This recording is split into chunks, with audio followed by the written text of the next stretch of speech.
What everyday skill becomes suspicious if you're too good at it? Story 1: Strep throat tests.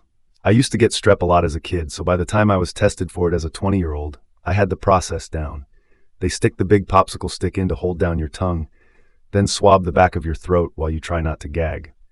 Well, I happened to be tested by a relatively new, young, attractive doctor this particular time. And when he complimented me on doing well on the test and not gagging, my response was, "Thanks, I've had practice." If not suspicious, it was at the very least more than awkward after realizing the implication of what I just said. Story 2: Remembering things about them. They forgot. I told my friend I was getting a job at a store we know. She told me, "I think I've been there before." Then I told her that she had, and I repeated the conversation we had word for word. I got some weird looks from her. Story 3: Microsoft Excel. I found out how suspicious this could be by taking over reporting from others. It took them so much time, but I'd automate it to pull from the database. Where the previous owner spent 2 hours a day copying and pasting hundreds of cells, I spent a couple of hours setting it up once, and then hit a button and was done. I used to release it right away, even with a script to open, refresh, save, and email it. This caused people to not trust the numbers.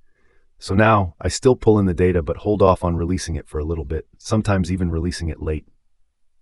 Edit. I see a lot of people wanting to learn Excel. I did a lot of trial and error learning. I'm in my mid-50s, so I've had time. Learning a simple programming language helps. I learned BASIC as a kid and Pascal and Fortran later. VB is the most useful now in Excel. You can add a developer tab, Google it, and it will show you how to add it.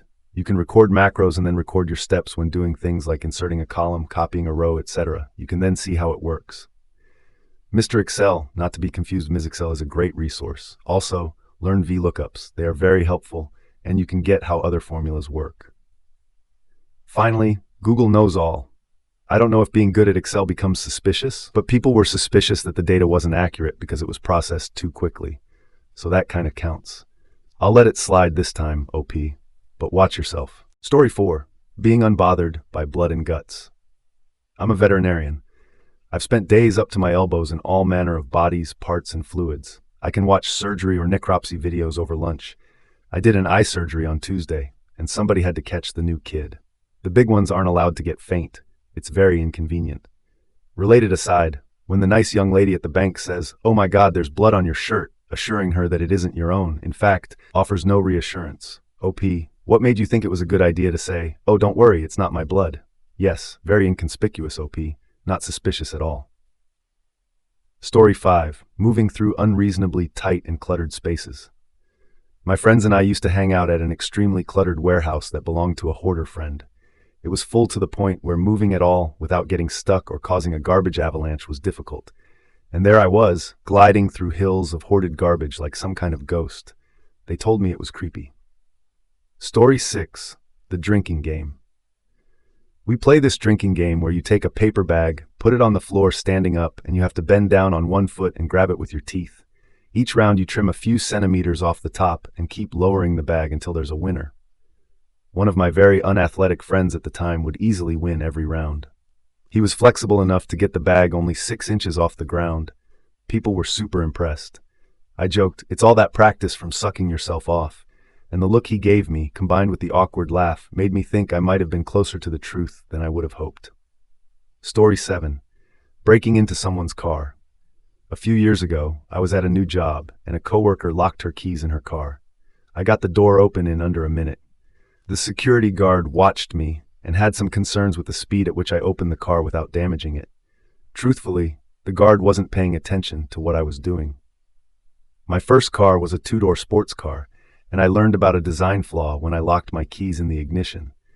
She had a similar car, so I took advantage of that design flaw to open her door without damaging it. Story 8: Remembering things for other people.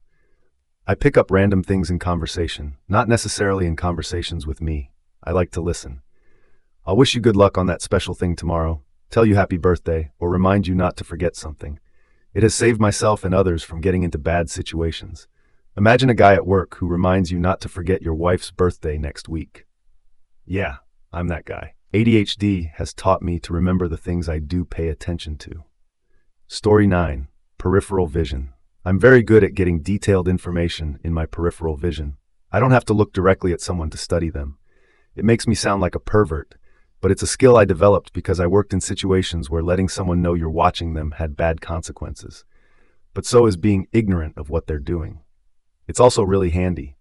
Also, reading upside down has had its benefits.